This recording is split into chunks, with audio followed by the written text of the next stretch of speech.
Bwana Yesu asifiwe. Amen. Imana ishimwe cyane. Amina. Kweli mtanisamehe, Kiswahili kweli bado sijakizoea vizuri. Amen. Amen. Kwa hiyo nitatumia Kirundi kuhubiri ili nisikuwe nikachanganya mambo. Amen. Amen. Lakini nitaongea kwa Kirundi. Amen.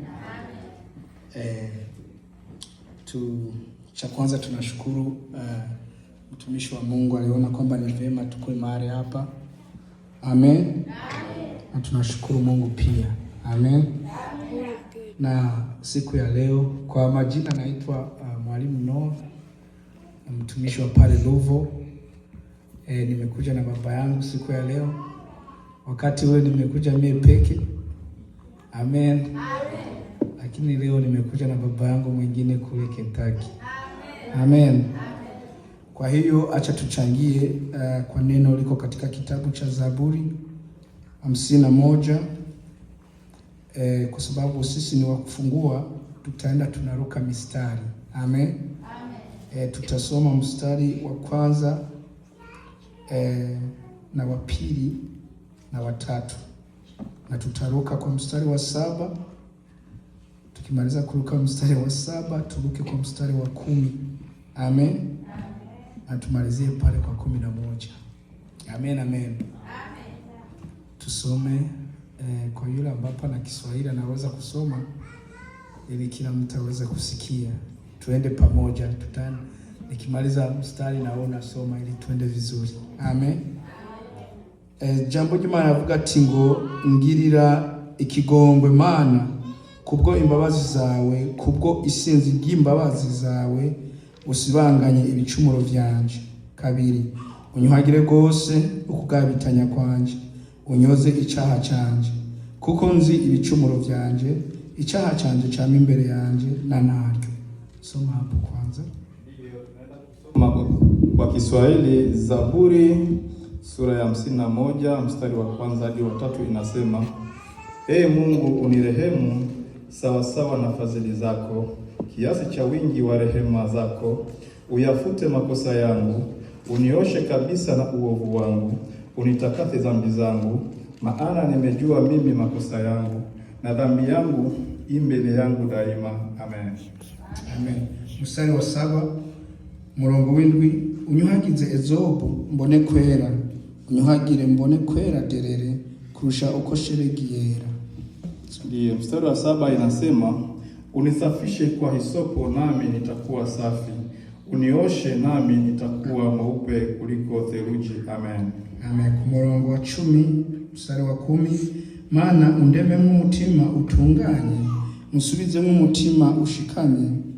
11: ntunte kure yo mu nyonga zawe, ntunkore ko mpemu wawe wera. Ndiyo, mstari wa 10 nasema: Ee Mungu, uniumbie moyo safi, uifanye upya roho iliyotulia ndani yangu. Mstari wa 11 nasema: usinitenge na uso wako, wala roho yako mtakatifu usioniondolee. Amen. Amen. Asante sana. Amen.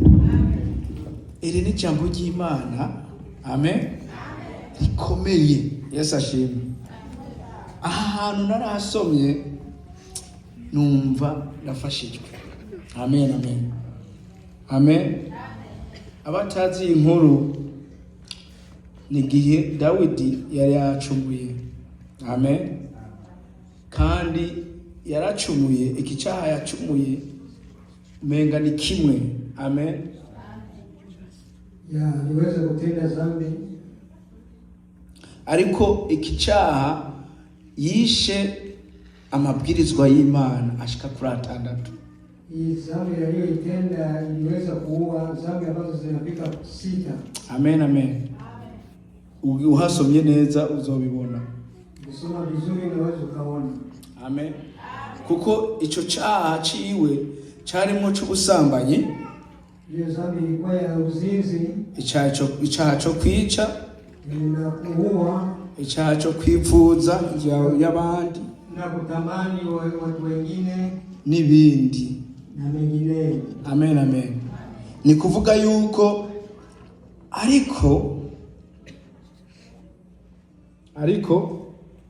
lakini Dawidi ngaha anye arabimenya.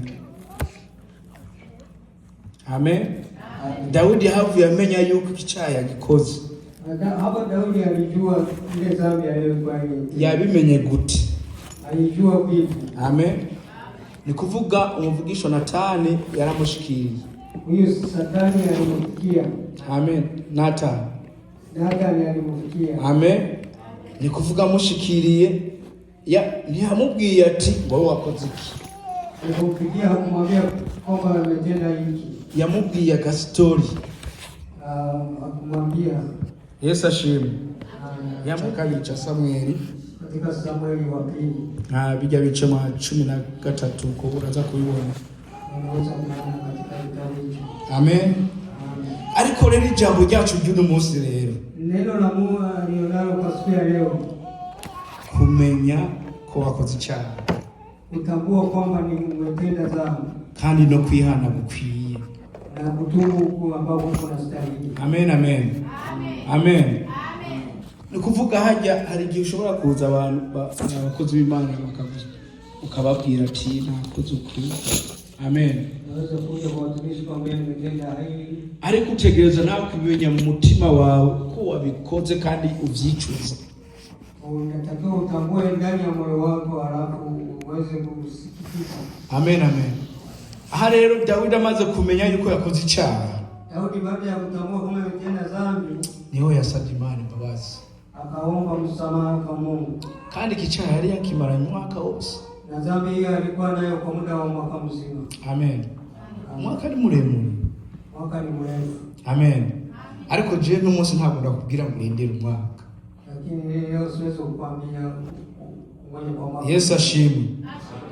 Igihe cyose uumva yuko cyangwa abonye wakoze icyaha. Wakati wote ukisikia umetenda dhambi, nturindire umwaka uhere. Usingoje mwaka ukaisha. Nturindire n'umunsi uhere.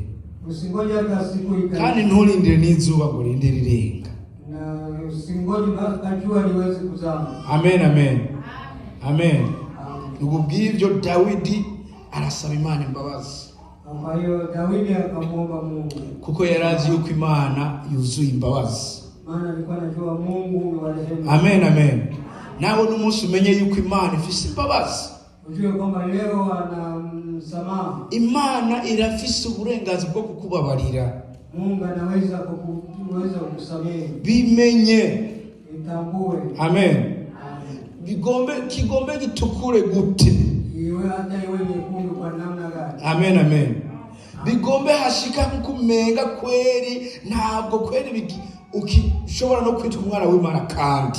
Hata wakati unaweza kuona kwamba ni mzidi umekuzidi. Nao kwihebura gute. Hata uweze kukata tamaa vipi. Nao nimbara kamere kagufashe bigutwara imyaka myinshi. Hata kiweze kukuchukua kwa muda wa miaka mingi. Ariko Imana iriteguye kubabarira. Mungu anatamani kukusamehe. Yesu ashimwe.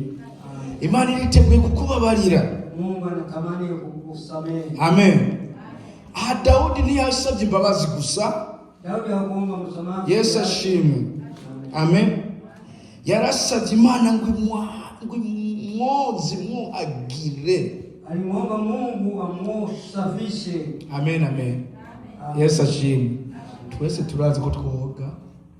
Sote tunajua tunasema. Turazi ko twoga.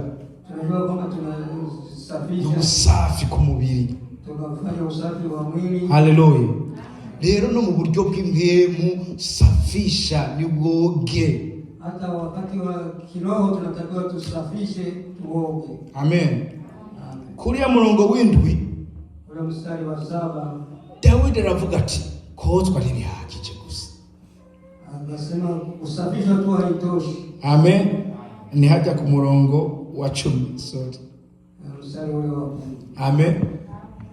Yabonye yuko ategerezwa guhabwa umutima mushasha. Aliona kwamba natakiwa apewe roho mpya. Amen, amen. Hari igihe ujya mutima yaboye uyu mutemekaye numva kwero yaye. Kuna wakati naweza kuona kwamba moyo kuwa vingine kabisa. Nga Dawidi acarasaba Imana avuga ati Imana randura uyu mutima nari mfise, akamwambia kwamba aondoe roho aliyokuwa nayo umundi mpatie mwingine. Amen, amen. Imana irazi gukora surgery neza, kubaga. Mungu anajua kutenda vizuri. Kandi si nk'aba baganga. Sio kama wengine waganga. Nusigara urababara ngo bagushe igipama. Bado na msikitika. Amen. Ariko arakugirira neza, anakufanya vizuri, akaguhundi mutima, akakupa moyo mwingine. Yesu ashimwe. Bya bindi wa mutima wa kera wahora wiyumvira birahera. Yale ya zamani uliokuwa nayo moyo ule unakwisha. Amen. Acha yongera arasaba ikindi gikomeye. Akaomba kitu kingine kikubwa, ngo ntune kure y'inyonga zawe. Katika uso wako. Amen. Ngo ntumure ko muhemu wawe. Umpatie roho wako mtakatifu. Yesu ashimwe. Nawe usaba Imana. Ntuve iruhande y'Imana. Usitoke karibu na Mungu. Kandi muhemu w'Imana ntave muri wewe. Na roho wa Mungu asitoke ndani mwako. Muhemu w'Imana ntave muri jewe. Roho wa Mungu asitoke ndani mwako. Amen, amen. Kuko muhemu w'Imana ari muri jewe. Kwa sababu roho wa Mungu yuko ndani mwako. Ibigomba kwanduza umutima byose ndabinesha. Yale yote ambayo yanataka kuchafua na kuondoa. Kandi noneho urya muhemu ari muri jewe. Na yule ndani mwako. Na niwe nkingira kangwanira. Na yule ndiye ananipigania. Kandi nujya nyene nawe warakugwanira. Na yule ambaye na wewe anakupigania. Amen, amen. Kubw'ivyo saba muhema gume muri wewe. Kwa hiyo muombe roho apate ndani mwako. Kugira ngo neshe. Ili uweze kushinda. Kandi wihanye. Ukitubu. Saba Imana guhundi mutima mushasha. Muombe roho mwingine. Amen, amen. Akamere ka kera karahera. Yale ya kale yanakwisha. Yesu ashimwe. Wahora ugonga tano mukora mukanya. Ntumenya ndiyo vyagiye. Hari akamere kari kameze umuzi muri wewe. Wewe ubona vyagiye fye. Utakuta vyote vimeondoka. Kukuba wamaze kuba ikirema gisha. Kwa sababu unakuwa kiumbe kipya. Kubw'ivyo niryo jambo ryacu cyo kugurura. Uwigisha ari nyuma. Ariko uze kumva yuko ukeneye kwitunganya bihagije. Lakini wale kama unatakiwa utengeneze inatosha. Kandi usale na muhemu yera usenge. Muombe Roho Mtakatifu akuombee. Aho udashika ashike. Mahali ambapo ufiki hawezi kufika. Imana iguha umutima musha.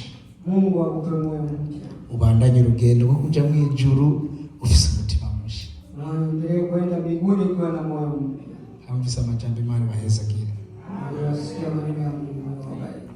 Turagushimiye Yesu, turavuze urakoze nawe icyubahiro. No turagusaba Imana kugira ngo ijambo ryawe rigume muri twebwe. Yesu Kristo gamwami rimere n'amatunda meza kugira ngo gamwami twongere tugire imitima misha, umwanya wo kwitunganya, umwanya wo kwitegura.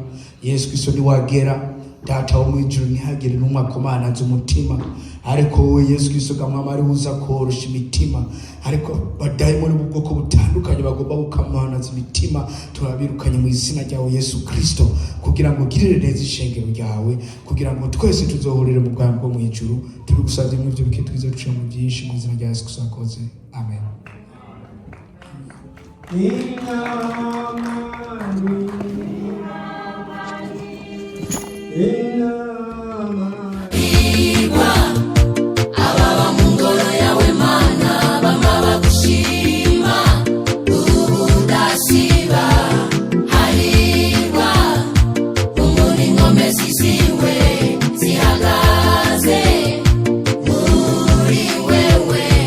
Iyo waciye mu mwanga witwa Marira bawuhindura Mariba.